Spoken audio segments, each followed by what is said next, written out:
Enquanto isso, Labão foi tosquiar suas ovelhas, tá vendo? E aí a gente viu que ele foi lá e a gente viu lá embaixo sobre o Deus dele, que era o Deus de Nahor, né? Mas aqui a construção que nós temos aqui, ó, é Lame de Gimel, não é? E dois Ais, tá vendo? Esses dois Ais aqui, eles representam também, eles vão representar o mês de Sivan, que é a entrega da Torá, também duas Torás, mas também os dois gêmeos que nasceriam lá, tá vendo? O Jacove e o Esave. Muita gente não sabe que o Jacó era o primogênito, mas aconteceu algo que a gente vai entender já já, que não foi muito bom, e a gente vai entender o porquê. Veja, então, a gente pede aqui, ó, o rei Davi, aqui no Terrilim 119, aqui na letra Gimel, a gente sabe que o Terrilim 119 tem 8 versículos para cada letra.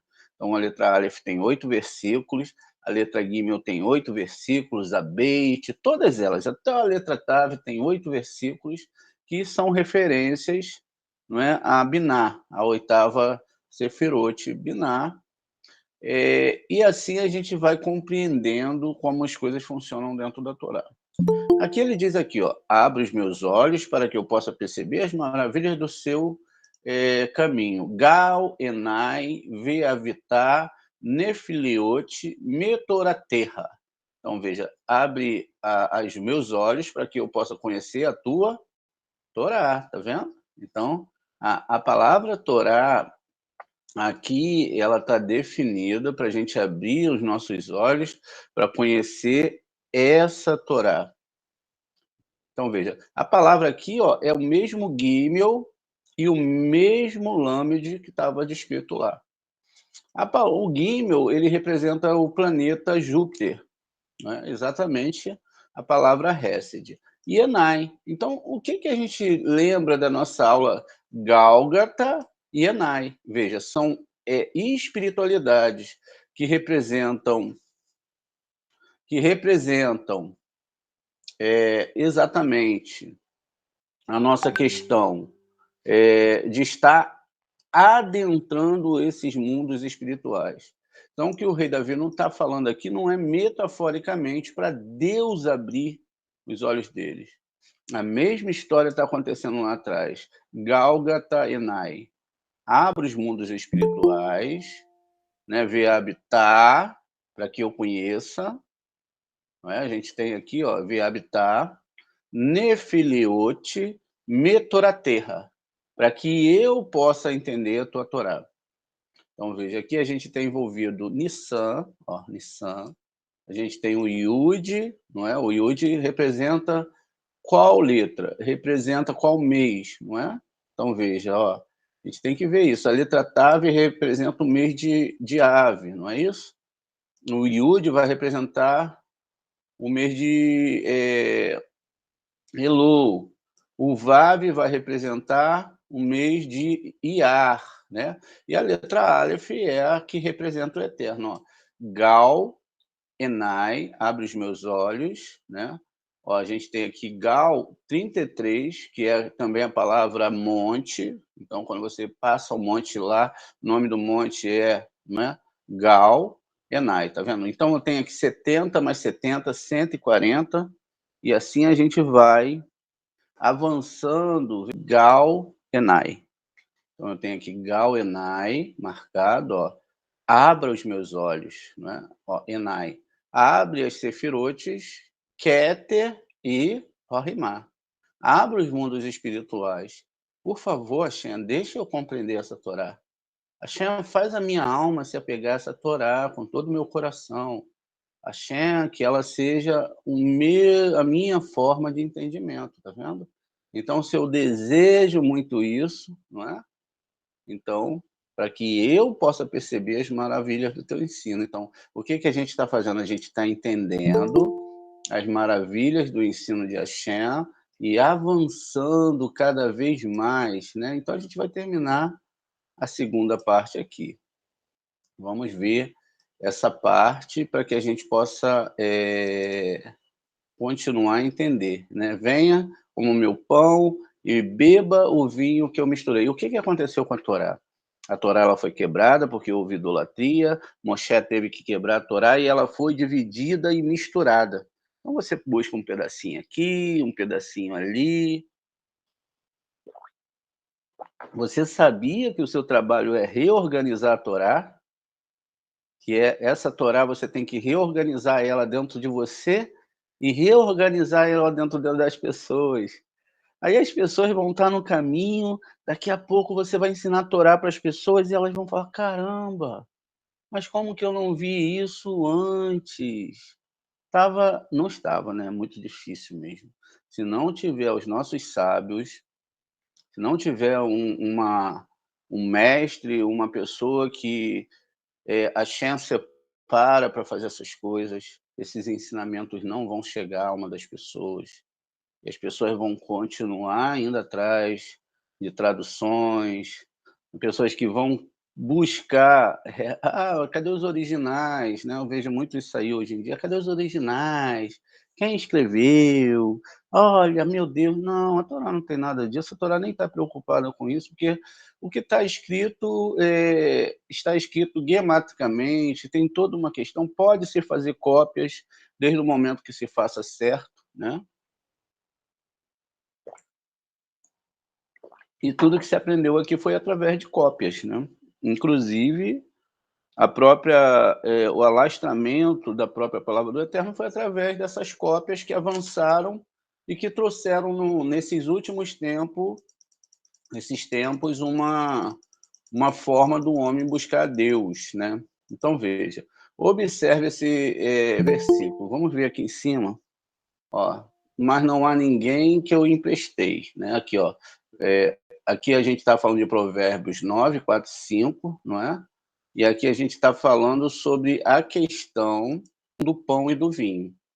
Ou seja, existe pão e existe vinho. A gente vê essa metáfora várias vezes na Torá. A gente vê na questão de Yosef, quando ele está preso, ele fala que o padeiro iria morrer, mas que o copeiro daria o vinho na mão do faraó. Já matamos, né? O vinho aí é o segredo da Torá, então o ego vai receber esse vinho, então ele vai entender como que tudo funciona, né. E aí continua aqui, né: "Mas não há ninguém que eu emprestei", atenção, observe que esse versículo contém mistérios sublimes, tem um significado interno e outro externo. Assim, um significado é que o sol e a lua, né, estão intimamente o sol e a lua estão intimamente unidos. Ou seja, nós temos Tiferet e temos Iesod, que estão intimamente unidos, como está implicado na passagem. Então vamos lá, lá no Abacuque, né, a gente está vendo aqui, deixa eu colar logo as outras referências aqui, para a gente poder avançar. Vamos lá. A gente vai colocando aqui.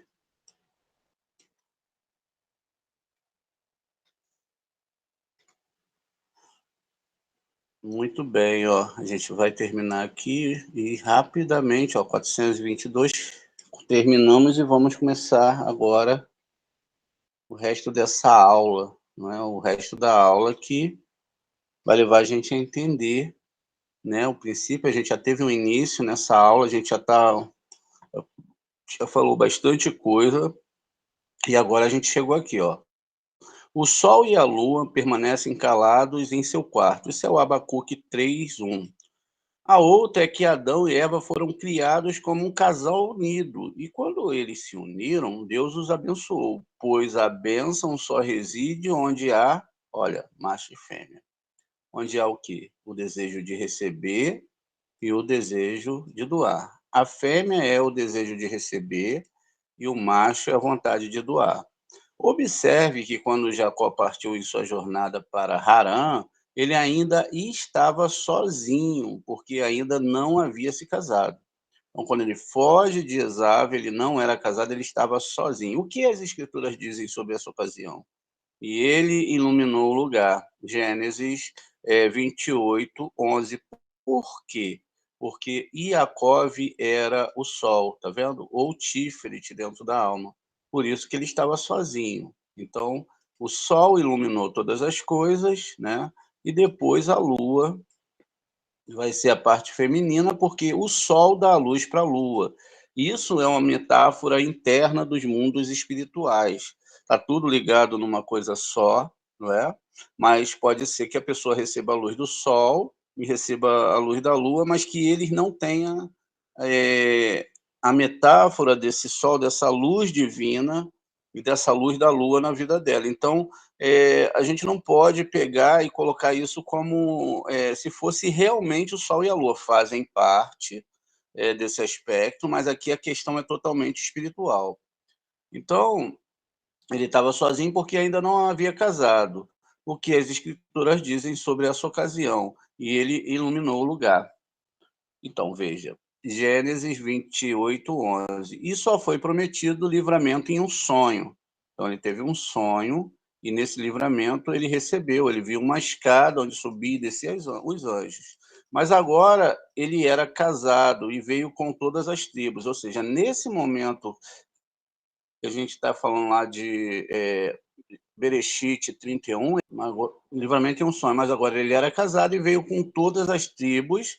Agora que ele tinha feito, ó, legiões celestiais, imploraram a ele, né? Ó, então as legiões espirituais imploraram a ele, como está escrito, e os anjos do Senhor o encontraram, enquanto antes ele era quem preteava com o lugar, ou seja, não era, ele não tinha casado, ele não tinha entendido a união de Yud-Kei e Vav-Kei com Shaddai, tá vendo? Então, quando você faz a união de Shaddai com Yud-Kei e Vav-Kei, quando você consegue chegar nesse nível, que você ultrapassou os níveis aqui de baixo, né? Então, quando você abre mão da recepção do ego e etc., o que que é o ego? O ego é quando eu projeto meus próprios sonhos. É quando eu falo, olha, Shem, eu não vou estudar muito essa Torá, não, porque não é bem minha praia, eu tenho outros sonhos. Tudo isso é se afastar da Torá. Qual é o projeto do cabalista? Trabalhar para estudar a Torá.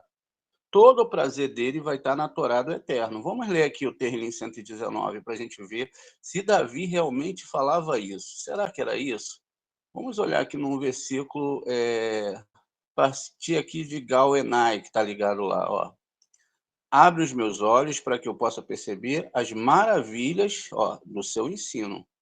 Mitoraterra, tá vendo? Então, dos seus ensinos, não dos meus ensinos. Ó, sou apenas um peregrino na terra. Ele entendeu o quê? Que ele estava aqui de passagem, tá vendo? Na terra. E que esse livro, a Torá, era o único livro que podia salvá-lo. Não esconda de mim, ó, não esconda de mim as suas mitzivoterra. Então, veja, não esconda de mim os teus mandamentos. E aí ele continua.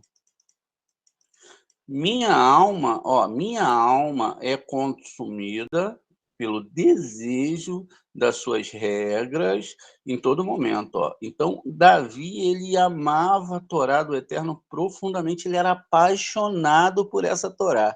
Às vezes ele parava para ver o jogo, né, lá do Corinthians, do Palmeiras. Às vezes ele ia ver outra coisa, sei lá, né, não sei, sabe, para o jogo de bingo, ou sabe, aquelas coisas que as pessoas fazem, né, ele fazia isso. Então ele deixava ali 1 hora, 2 horas para estudar a Torá todo dia, o resto ele gastava com ele mesmo, né, é o que está escrito aqui.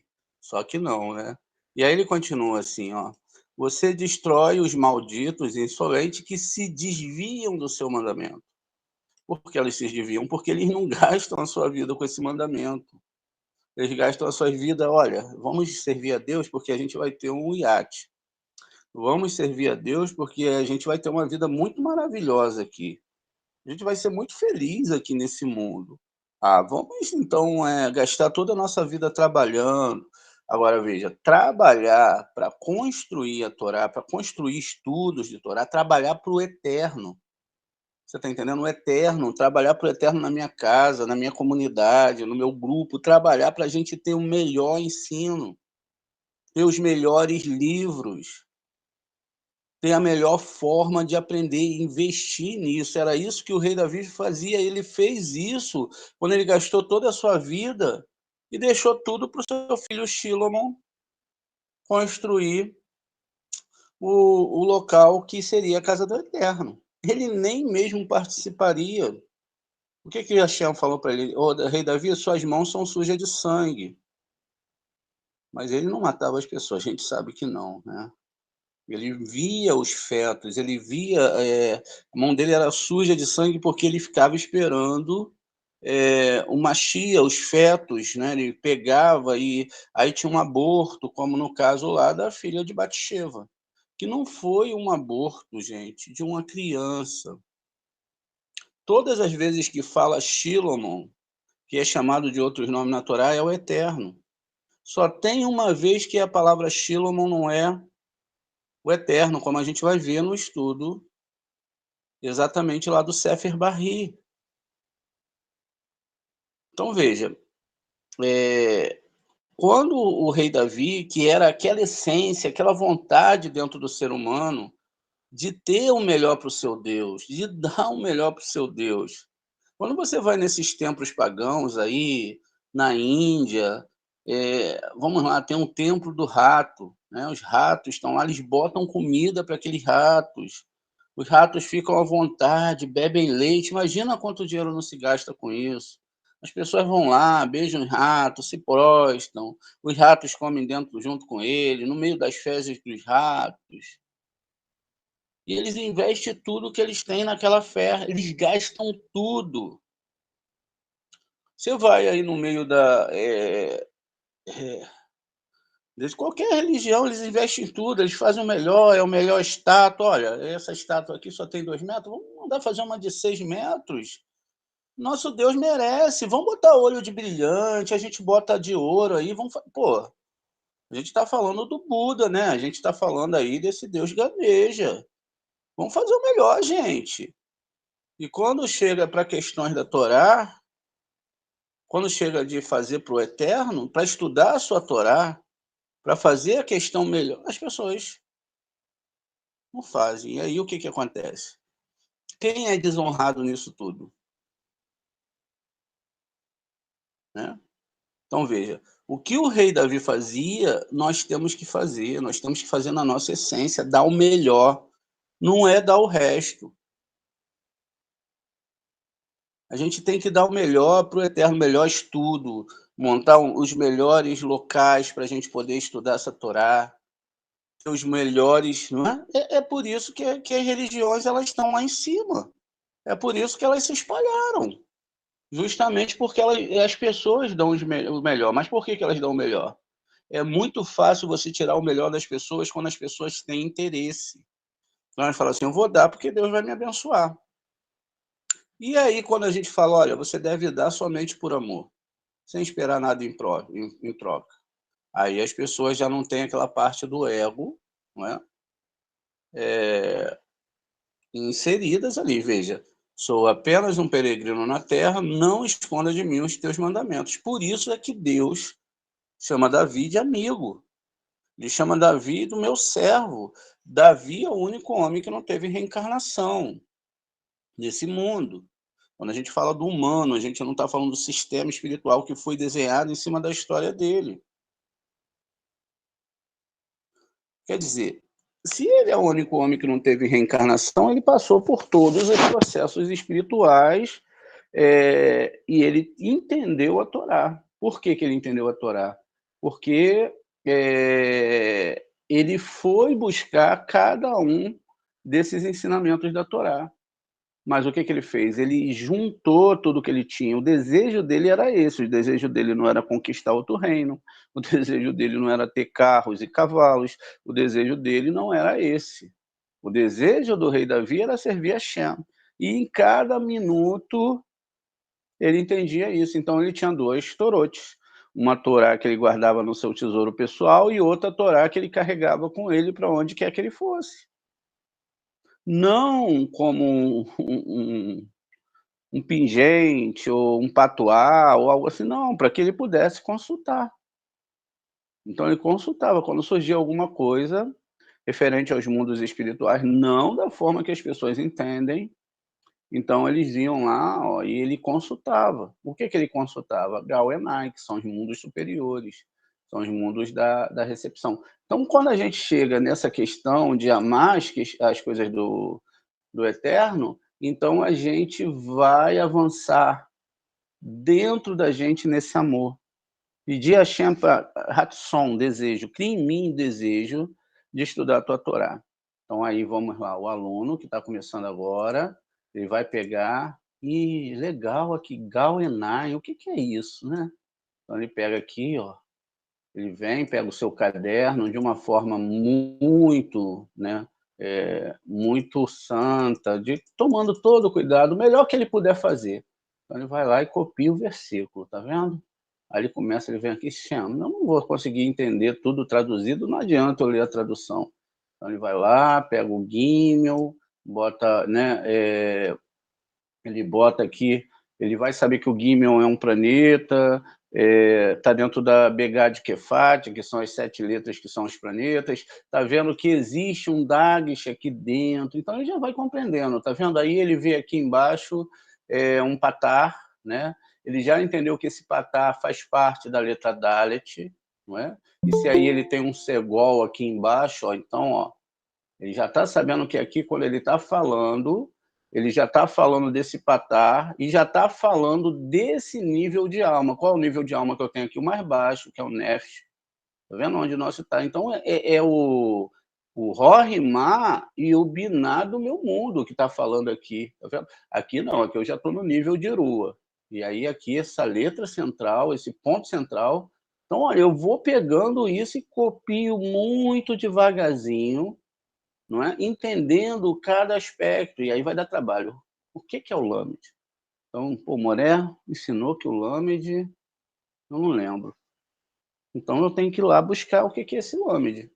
Aí a pessoa vai lá, pega os ensinamentos, e isso vai demorar. Né? Vai lá, pega os ensinamentos, pega a letra Lamed, vamos ver aqui o que é o Lamed. Aí procura, isso vai gerar o quê? Vai gerar mérito na pessoa. Aí vai lá, achou o Lamed. E o Ain? E o Ain é isso, o Ain é aquilo, mas o que o Ain representa? É um mês, ou é um planeta, ou é uma letra mãe? Aí ela vai lá no papel e bota. Quando ela viu a aula, ela pega tudo que ela escreveu e manda para o seu Moré. Aqui, Moré, eu estou estudando, tá vendo? Aqui, eu estou copiando tudo, eu estou com interesse em aprender.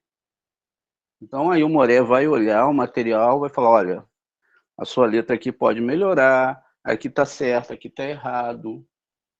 Aí o Moré está vendo que o aluno está aprendendo. Se o aluno ele só vê a aula, ele não está aprendendo nada. Por que ele não está aprendendo? Ele não vai se tornar um mestre. E o seu Moré, ele quer que ele se torne um Moré. Ele quer que os seus alunos, nos próximos anos, se tornem um Moré, para que esses alunos também possam divulgar essa Torá. Então, veja, a ideia aqui é que o aluno estude bastante, intensamente. Não é para ele salvar a alma dela, é para ele salvar a alma de outras pessoas.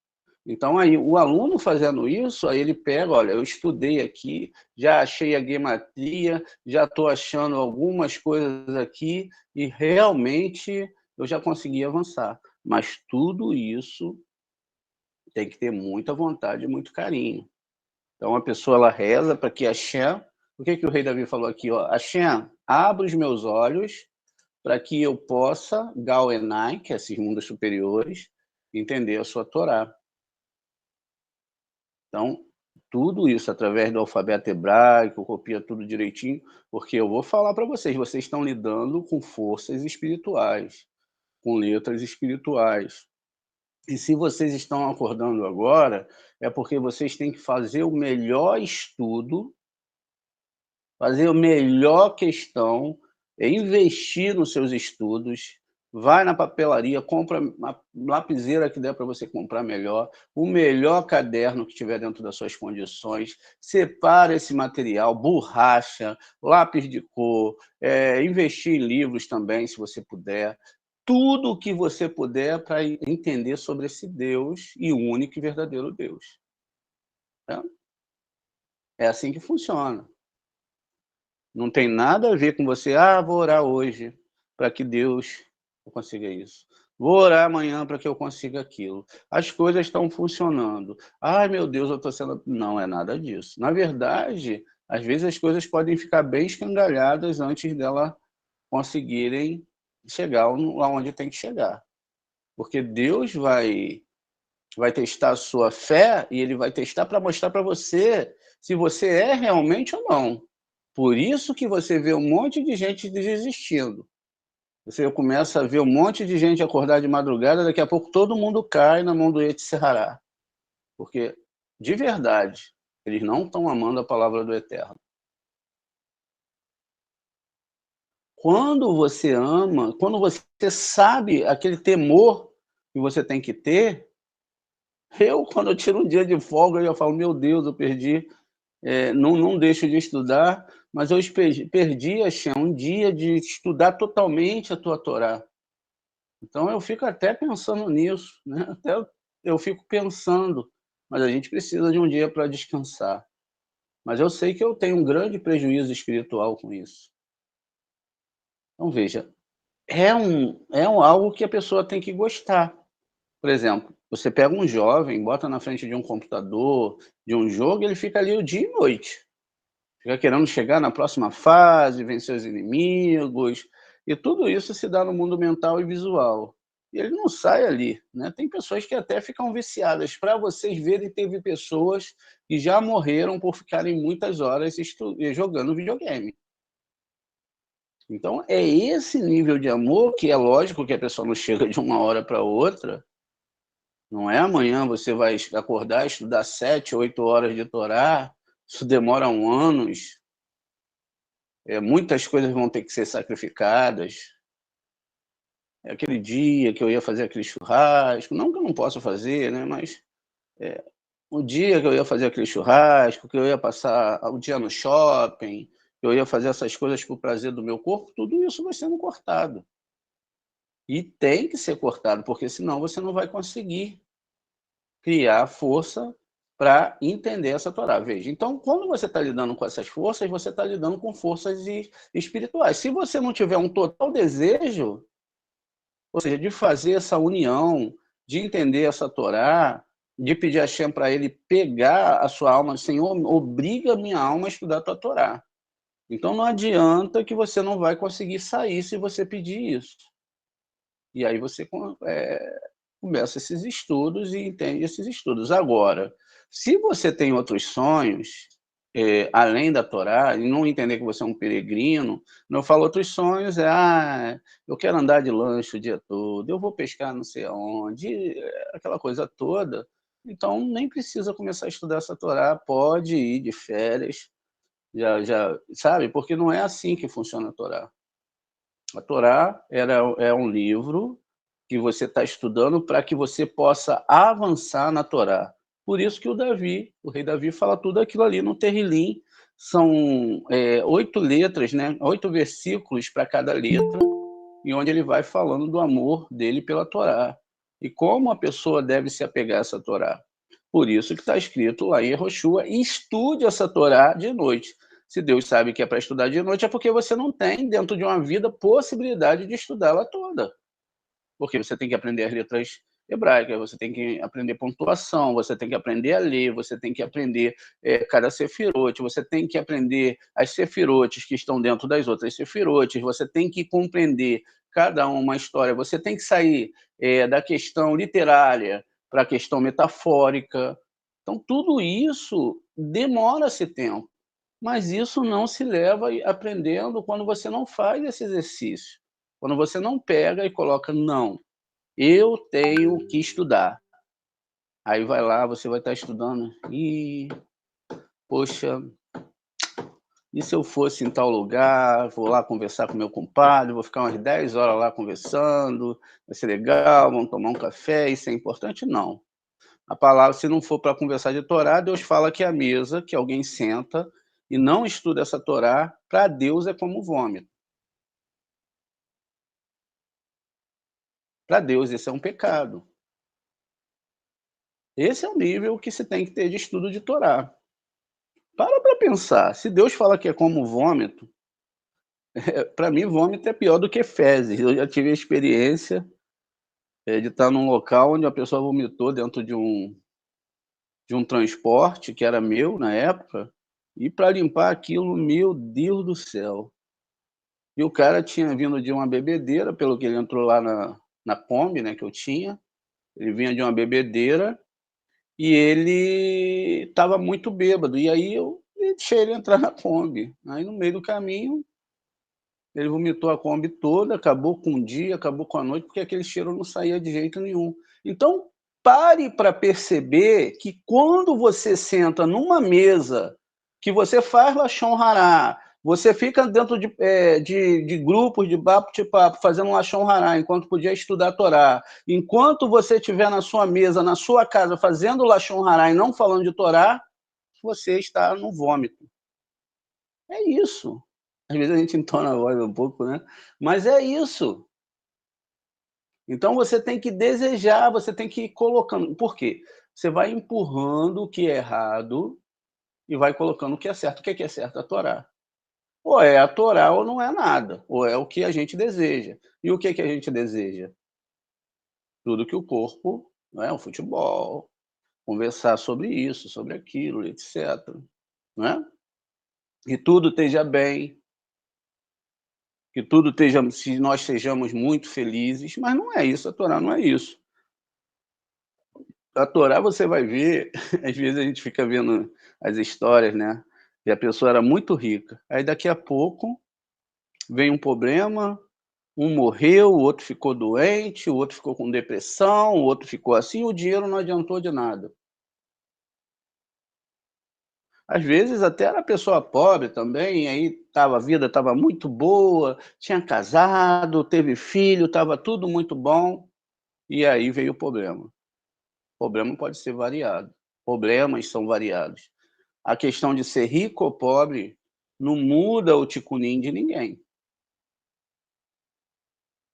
A única chance que qualquer alma tem é se estudar essa Torá com muita seriedade. O que é estudar a Torá com muita seriedade? Vamos lá. Vocês já viram escolas exigentes?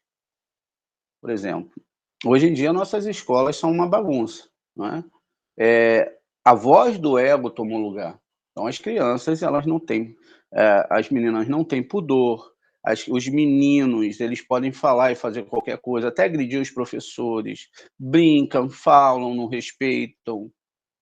Numa escola de Torá, não é assim. Numa história de Torá, você tem que saber que o primeiro professor é Kadosh Baruch Hu. Então, se você pega um livro de Torá, você tem que ter muito respeito.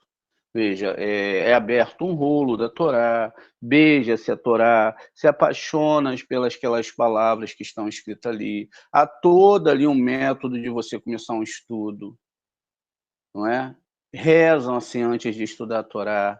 Pede-se a Hashem, por favor, para ele deixar essa Torá entrar dentro de você, para que você tenha a honra dessa Torá ser escrita na sua pele, para você se tornar o quê? Um mestre de Torá. E aí, quando você se torna um mestre de Torá, você vai ser honrado? Não. Mas as pessoas vão honrar a Torá que está escrita na sua pele. E ai daqueles que desrespeitarem a Torá que está escrita em você. Porque eles não vão estar desrespeitando o ser humano. Eles vão estar desrespeitando a Torá que está escrita naquela pessoa. Então, quando a Torá começa a ser escrita em você, então vamos lá, a gente está escrevendo a Torá, Deus está escrevendo a Torá na sua pele, porque você está estudando de verdade. Aí está tirando, aí vai ter que ir, aqui tem um pedacinho do Novo Testamento aqui, dentro da consciência dela. Tá vendo? E ela não entendeu a Torá aqui ainda não, então a gente vai ter que apagar. E aí apagar dói, né, porque vai vir, aí você: "Caraca, não é isso, não é? Não é que tudo que você pedir em meu nome vos será dado, mas é o que está escrito lá no em Terrilim 23, o Senhor é meu pastor e nada me faltará." Erraram a tradução. O Senhor é meu pastor e ele me basta. O que me basta é o estudo da sua Torá. Por quê? Isso é muito mais do que tudo que a gente podia desejar nesse mundo. Eu acho que isso é até o grande egocentrismo que nós podemos querer ter, é ter a Shem para que ele nos baixe, não é? Veja, então tudo vai mudando e aí vai ter que apagar. Vai ter que apagar, vai ter que apagar aquilo que me impedia de seguir a Torá, para que agora eu possa começar a estudar essa Torá de verdade. Mas, Morel, eu preciso sobreviver, eu preciso de alimento. Sim, saia para trabalhar. Saia para viver, mas saia para trabalhar e saia para viver para a Torá, para Hashem, e não para os seus sonhos. Essa é a verdade. Quando o Abraham ele sacrifica, o Yitzhak ele estava sacrificando os seus sonhos. Porque Hashem falou, olha, me traz aí todos os seus sonhos e sacrifica aqui no meu altar. O que foi que aconteceu? Abraham acordou sozinho, botou os seus sonhos no burro, que são os seus desejos, botou lenha, botou madeira, levou fogo. Os gravetos são aquelas perninhas, né, que ligam as sefirotes. O fogo é Kadosh Baruhu. O burro são as suas vontades. Abraham é o alfabeto hebraico e ele foi no caminho de 3 dias, 72 horas, ligado aos 72 nomes divinos, 72 se a gente vira ao contrário, 27 letras hebraicas, e o Satã foi perturbando ele para ele não sacrificar, e ele chegou lá aqui, Hashem, minha vida está toda na tua frente, toma, não tem mais nada para mim, não tem mais nada que eu desejo nesse mundo além do Senhor. Meu Deus, o Senhor é tudo que eu quero. O Senhor realmente é o meu maior amor. E através do Senhor eu vou aprender a amar o meu próximo. E aí se sacrifica tudo. O Eterno vem um anjo, grita lá do alto, o Abraham, não mate os seus sonhos. Não é? Não mate os seus sonhos. E aí é mandado um outro sacrifício. Quer dizer, ele estava chegando num novo grau. Os sonhos deles não iam morrer, mas agora seriam colocados dentro da vontade do Eterno, dentro da vontade de doação e não dentro da vontade de recepção. Mas para isso, ele teve que estudar muito essa Torá, porque o Avraham estudou com Shem, que era o filho de Noa. Ele aprendeu cada letra. Quando a gente vê ali aquele monte de coisa e acha que o Avraham saiu e que ele não estudou o hebraico, que ele não estudou a Torá e que tudo foi mágico, né? Que ele cria. Não. Esses aspectos internos foram mudando dentro dele até o momento que ele podia, veja, 99 anos, e aí ter o filho, para depois que ele te gerasse esse filho, que é o desejo do próximo grau, também ele fosse lá e sacrificasse. Se isso fôssemos nós, né? E isso vai acontecer dentro de cada um, nós falamos, pô, mas por que você me dá um filho para agora mandar eu sacrificar? E que história é essa de o senhor falar que não é para matar ninguém e mandar agora eu sacrificar um ser humano? Então a gente vê que não é isso. Então você vai no altar do Eterno e fala, olha, que se faça a tua vontade, não a minha vontade, né? Então veja, então, e veio ter com todas as tribos e legiões celestiais. Então, imploraram ele, como está escrito, e os anjos do Senhor encontraram enquanto ele era quem preteava com o lugar. Ou seja, quando ele aprendeu a Torá, quando ele ficou cheio dessa Torá, o mundo espiritual já lutava para ficar perto dele, porque a gente sabe que um cabalista ele alimenta todos os mundos, tanto os mundos positivos e os mundos negativos. É lógico que cada lado do mundo vai querer tirar uma casquinha a mais da tua espiritualidade, né? E existem considerações a serem analisadas nessa questão também. Agora, eram eles que preteavam com ele, porque era para crédito de Jacó e das tribos que eles fossem irrigados pelas águas do grande mar. A gente está falando aqui Jacó, que é o Tiferet, e também as tribos que são os rios espirituais que vão correr dentro das Sefirotes. Além disso, antes disso, ele só os via em sonho, à noite. Agora, ele os via com os olhos abertos, em plena luz do dia, como está escrito. E Jacó, quando os viu, disse, este é o acampamento de Hashem. Vale a pena perguntarmos, né? Como ele reconheceu isso? A resposta é que eram os mesmos anjos que ele vira em seu sonho. Por isso agora aqueles sonhos se tornaram realidade. Por isso eles chamaram de Mahanaim, 2 acampamentos, indicando o acampamento que havia aparecido para ele em cima, e o acampamento agora apareceu abaixo também, porque eles pareciam implorar ele, porque a Sherinah o acompanhou para que ele andasse em sua casa, seu lar, e ele também estava esperando o nascimento de Benjamim, veja. E a fim de fazer o seu lar com Jacó como predeterminado, e com referência a isso as escrituras diz: Jacó voltará calmo e confortável, e nada o assustará. Isso é Jeremias 30, 10. Bendito seja Shem para sempre. Amém. Então, a questão de se estudar a Torá, a questão de se ligar ao Eterno através do estudo da sua Torá, do entendimento dessa Torá, né? E buscando esse entendimento, a gente caminha, cada um com seu sofrimento, cada um com seu ticunim, cada um com as suas bênçãos, cada um com a sua felicidade, cada um com o seu amor. Escrevam. Cada vez que você copia um pedacinho da Torá, um pedacinho do Taná, você está escrevendo a Torá, você se torna um escriba e as coisas ficam fixadas. Toda vez que você for perder tempo com alguma coisa, não seja realmente necessária, realmente verdade, que vai construir alguma coisa de você, sacrifique aquele tempo para estudar a Torá. E assim você vai avançar